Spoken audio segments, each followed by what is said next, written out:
എല്ലാവർക്കും നമസ്കാരം. കുട്ടികൾ ഏറെ ഇഷ്ടപ്പെടുന്ന പേരയ്ക്ക ജാമിൻ്റെ റെസിപ്പിയുമായാണ് ഞാനിന്ന് വന്നിരിക്കുന്നത്. കുട്ടികളുള്ള വീട്ടിൽ അത്യാവശ്യം വേണ്ട ഒന്നാണ് ഈ ജാം. അത് നമുക്ക് വളരെ പെട്ടെന്ന് തന്നെ വീട്ടിൽ എങ്ങനെ തയ്യാറാക്കാമെന്ന് നോക്കാം. അതിനായി ഞാനിവിടെ പഴുത്ത പേരയ്ക്ക എടുത്തു വച്ചിട്ടുണ്ട്. ഇനി അതിലേക്ക് നമുക്ക് പഞ്ചസാര ആവശ്യമുണ്ട്. പിന്നെ സിട്രിക് ആസിഡ് അല്ലെങ്കിൽ ചെറുനാരങ്ങ നീര്. നല്ല പഴുത്ത പേരയ്ക്ക ആയിരിക്കണം നമ്മൾ ഇതിനായിട്ട് എടുക്കേണ്ടത്. ആ പേരയ്ക്ക നമ്മൾ തൊലിയൊക്കെ കളഞ്ഞിട്ട് നമ്മുടെ ഇഷ്ടമുള്ള വലുപ്പത്തിനനുസരിച്ച് നമുക്ക് കട്ട് ചെയ്യാം. എന്ന് വെച്ചാൽ നമ്മളിത് നന്നായിട്ട് വേവിക്കണതാണ്. അതുകൊണ്ട് നമുക്ക് കട്ട് ചെയ്ത് അങ്ങനെ ഒരു 1/2 കിലോ പേരയ്ക്ക കട്ട് ചെയ്ത് വെച്ചതാണിത്. ഇനി ഇതിലേക്ക് വേണ്ടത് പഞ്ചസാരയുടെ അളവ് പറയുകയാണെങ്കിൽ അത് മധുരത്തിനനുസരിച്ചിരിക്കും. അതായത് പേരയ്ക്കയുടെ മധുരത്തിനനുസരിച്ചിരിക്കും പഞ്ചസാരയുടെ അളവ്.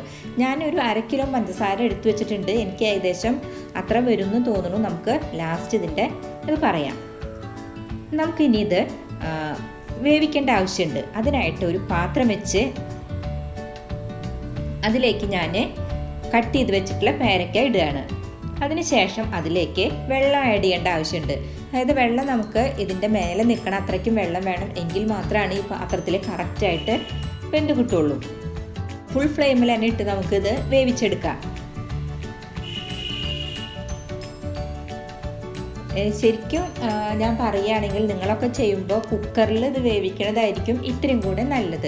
ഞാനിത് കാണിക്കാൻ വേണ്ടിയിട്ടാണ് ഇപ്പോൾ ഇതിലിങ്ങനെ ചെയ്യണത്. അതായത് ഇത് സ്വല്പം നേരം വെന്ത് കഴിയുമ്പോൾ ഇതിലിങ്ങനെ പതകൾ വരും. അന്നേരം ആ പതകൾ നമ്മളിങ്ങനെ സ്പൂൺ കൊണ്ട് കോരി മാറ്റണം. അത് കാണിക്കാനായിട്ടാണ് ഞാനിപ്പോൾ ഈ പാത്രത്തിൽ വെച്ച് വേവിക്കുന്നത്. കുക്കറിലാവുമ്പോൾ നിങ്ങൾക്ക് കുറച്ച് വെള്ളം മതി. അതായത് ഒരു 1/2 കപ്പ് വെള്ളമൊക്കെ ഒഴിച്ച് വേവിച്ച് കഴിഞ്ഞാൽ നിങ്ങൾക്ക് പെട്ടെന്ന് തന്നെ വെന്ത് കിട്ടുകയും ചെയ്യും. അരിക്കണ നേരത്ത് പിന്നീട് കുറച്ചും കൂടെ വെള്ളം ആഡ് ചെയ്തിട്ട് നിങ്ങൾക്ക് സുഖമായിട്ട് അരിച്ചെടുക്കാൻ പറ്റും. ഇതിലാവുമ്പോൾ എന്താ ബുദ്ധിമുട്ടെന്ന് വെച്ചാൽ ഇത്തിരി കൂടുതൽ വെള്ളം ഒഴിച്ചിട്ട് വേവിക്കും വേണം. പിന്നെ അരിക്കുമ്പോൾ കുറച്ചും കൂടി വെള്ളം ആഡ് ചെയ്യേണ്ടത് കൊണ്ട് നമുക്ക് കട്ടയാക്കി എടുക്കാൻ ഇത്തിരി ബുദ്ധിമുട്ട് വരും. വെള്ളം കൂടുമ്പോൾ കട്ടയാക്കി എടുക്കാൻ ഇത്തിരി പ്രയാസമാണ്. അതുകൊണ്ട് ഞാൻ പറയുകയാണെങ്കിൽ നിങ്ങൾ കുക്കറിൽ ചെയ്യണതായിരിക്കും കൂടുതൽ നല്ലത്.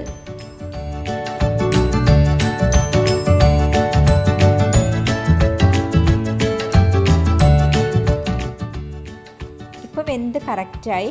ഇനി നമുക്ക് ഗ്യാസ് ഓഫ് ചെയ്ത് തണുക്കാനായിട്ട് വെക്കാം. അതിനുശേഷം ഇതൊന്ന് അരിച്ചെടുക്കണം. ഇതിൻ്റെ കുരു നമുക്ക് എടുക്കേണ്ട ആവശ്യമില്ല. കുരു അരിച്ച് മാറ്റണം നമുക്ക്. അതിൻ്റെ ആ പൾപ്പാണ് നമുക്ക് ആവശ്യം. അതുകൊണ്ട് ഞാനിത് ഒന്ന് അരിക്കുകയാണ്.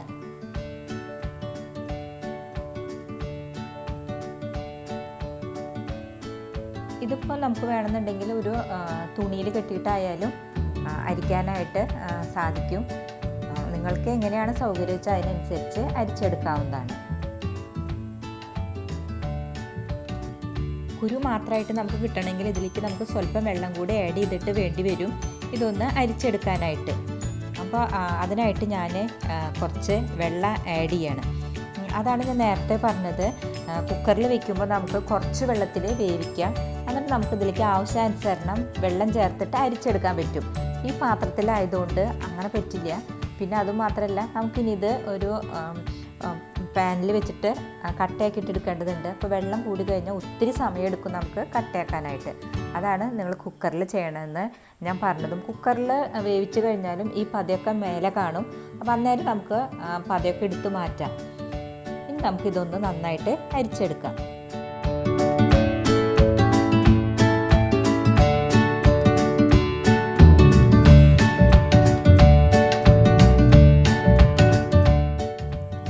ഇതിപ്പോൾ അരിച്ച് കറക്റ്റായിട്ടുണ്ട്. നമുക്കിനി ഇത് ഗ്യാസുമ്മേക്ക് വെച്ചിട്ട് വീണ്ടും ഇത് വറ്റിച്ച് കുറുതാക്കി എടുക്കണം.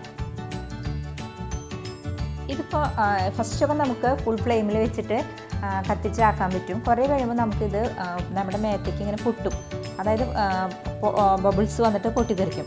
അന്നേരം നമുക്ക് ഗ്യാസ് അതിൻ്റെ ഫ്ലെയിം കുറച്ചാൽ മതി. ഇപ്പോൾ നമുക്ക് ഫുൾ ഫ്ലെയിമിലിട്ടിട്ട് നന്നായിട്ടൊന്ന് ഇളക്കി കൊടുക്കാം.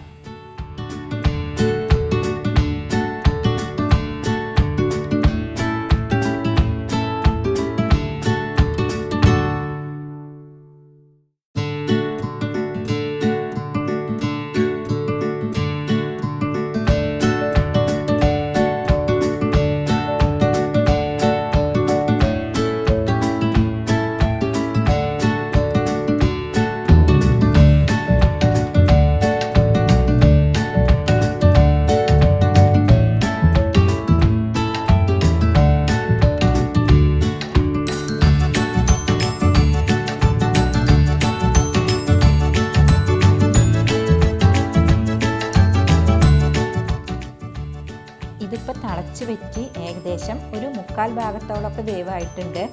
ഇനിയിപ്പോൾ ഒരു കുറച്ച് സമയം കൊണ്ട് നമുക്കിത് കൂടുതലായി കിട്ടും. ഇതിലും അത് ഇളക്കണ സമയത്ത് നമുക്ക് ഇതിലും അങ്ങനെ ഇതേപോലെ വെള്ള പതകൾ വരുമ്പോൾ നമുക്കതും കയ്യിലുകൊണ്ട് എടുത്ത് മാറ്റേണ്ടതാണ്. ഇനി നമുക്ക് ഇതിലേക്ക് പഞ്ചസാര ആഡ് ചെയ്യേണ്ട സമയമാണ്. അതായത് ഇപ്പോൾ ഇത് കറക്റ്റായിട്ടിരിക്കുന്നത് കണ്ടു. ഇതിലിപ്പോൾ വെള്ള പതകളൊന്നുമില്ല. അതൊരു 1/4 ഭാഗം കുറുതായി വന്നിട്ടുണ്ട്. ഇനി കുറച്ചും കൂടി കുറുതാവാനുള്ളൂ. അതുകൊണ്ട് നമുക്ക് ഈ സമയത്ത് ഇതിലേക്ക് പഞ്ചസാര ആഡ് ചെയ്യാം. ഞാൻ ഒരു 1/2 കിലോനോളം പഞ്ചസാര ഇട്ട് കൊടുത്തിട്ടുണ്ട്. അതായത് പേരയ്ക്ക അത്ര മധുരമില്ലാത്തതായിരുന്നത്. നിങ്ങളുടെ അടുത്ത് മധുരമുള്ള പേരയ്ക്കാണെങ്കിൽ ഇത്രയ്ക്ക് വരില്ല. നിങ്ങൾ നോക്കിയിട്ട് വേണം ചെയ്യാനായിട്ട്. ഞാനത് കാരണം ഇതിലേക്ക് 1/2 കിലോ പഞ്ചസാര ഇട്ട് നന്നായിട്ട് നമുക്ക് ഇളക്കാം. പഞ്ചസാര ഇട്ട് കഴിഞ്ഞാൽ ഇത്രയും കൂടിയും ഒന്ന് ലൂസായിട്ട് വരും പഞ്ചസാര അരിയുന്നതനുസരിച്ച്. പക്ഷെ പെട്ടെന്ന് തന്നെ അത് തിക്കാവുകയും ചെയ്യും. അപ്പോൾ നമുക്ക് നന്നായിട്ട് ഇതൊന്ന് ഇളക്കി കൊടുക്കാം. പഞ്ചസാര നന്നായിട്ട് അലിഞ്ഞു കഴിഞ്ഞു. ഞാനിതിൻ്റെ മധുരം ഒന്ന് നോക്കി. മധുരമൊക്കെ കറക്റ്റാണ്. അതായത് കറക്റ്റ് പറഞ്ഞാൽ നമുക്ക് ഒരു ഇത്തിരി മുന്നിട്ട് നിൽക്കണം മധുരം. നമ്മൾ ജാമിലൊക്കെ കണ്ടിട്ടില്ല, മധുരം ഇത്തിരി മുന്നിട്ട് വേണം നിൽക്കുക. അങ്ങനെ ആ ഒരു മുന്നിട്ട് നിൽക്കണ മധുരം കറക്റ്റായിട്ട് കിട്ടിയിട്ടുണ്ട്. എനിക്കിനി ഇതിൽ മധുരത്തിൻ്റെ ആവശ്യമില്ല.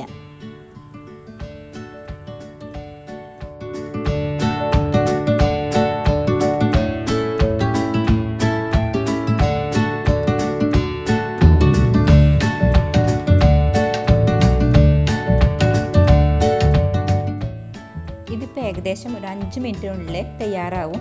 അതായത് എനിക്ക് ഇത്തിരി വെള്ളം കൂടുതലായതുകൊണ്ടാണ് എനിക്ക് കൂടുതൽ സമയം എടുത്തത്. ഞാൻ ആ പാനിൽ വെച്ച് വേവിച്ചതുകൊണ്ട്. അതുകൊണ്ടാണ് നിങ്ങളുടെ അടുത്ത് കുക്കറിൽ വെച്ച് വേവിക്കാൻ പറയണത്. വെള്ളം കുറവാണെങ്കിൽ നമുക്ക് കുറച്ച് സമയം കൊണ്ട് ഇത് വറ്റിച്ചെടുക്കാനായിട്ട് സാധിക്കും. എനിക്കൊരു ഏകദേശം ഒരു 1/2 മണിക്കൂറൊക്കെ എടുത്തു. ഇനി നമുക്ക് ഇത് കറക്റ്റായി തുടങ്ങി. ഇതിലേക്ക് സ്വല്പം സിട്രിക് ആസിഡ്, അതായത് ഒരു 1/4 സ്പൂണ് സിട്രിക് ആസിഡ് ഞാനിതിലേക്ക് ആഡ് ചെയ്യാണ്. നിങ്ങളുടെ അടുത്ത് സിട്രിക് ആസിഡ് ഇല്ലെങ്കിൽ ഈ സമയത്ത് നിങ്ങൾ ചെറുനാരങ്ങ നീര്, അതായത് ഒരു ചെറുനാരങ്ങയുടെ പകുതി പിഴിഞ്ഞിട്ട് ഇതിലേക്ക് ആഡ് ചെയ്യേണ്ടതാണ്. എന്നിട്ട് നന്നായിട്ടൊന്ന് നമുക്കിത് മിക്സ് ചെയ്ത് കൊടുക്കാം. ഇത് അത്ര ഒരുപാട് കട്ടയാവാൻ പാടില്ല. അതായത് നമ്മൾ വാങ്ങിക്കുന്ന ജാമിനേക്കാളും കുറച്ചും കൂടെ കട്ടി കുറവിൽ വേണം നമ്മൾ ഇത് ഗ്യാസ് ഓഫ് ചെയ്തിടാനായിട്ട്. എന്താ വെച്ചാൽ ഇത് തണുക്കണ സമയത്ത് ഇത് കറക്റ്റായിട്ട് കട്ടായിട്ട് വരും. അതുകൊണ്ട് നമുക്ക് ഇതിപ്പോൾ ഏകദേശം റെഡി ആയിട്ടുണ്ട്. നമുക്കിനി 1 മിനിറ്റും കൂടെ ഇളക്കിയതിന് ശേഷം ഗ്യാസ് ഓഫ് ചെയ്ത് തണുത്തതിന് ശേഷം നമുക്ക് ഓരോ കുപ്പികളിലേക്ക് മാറ്റാം.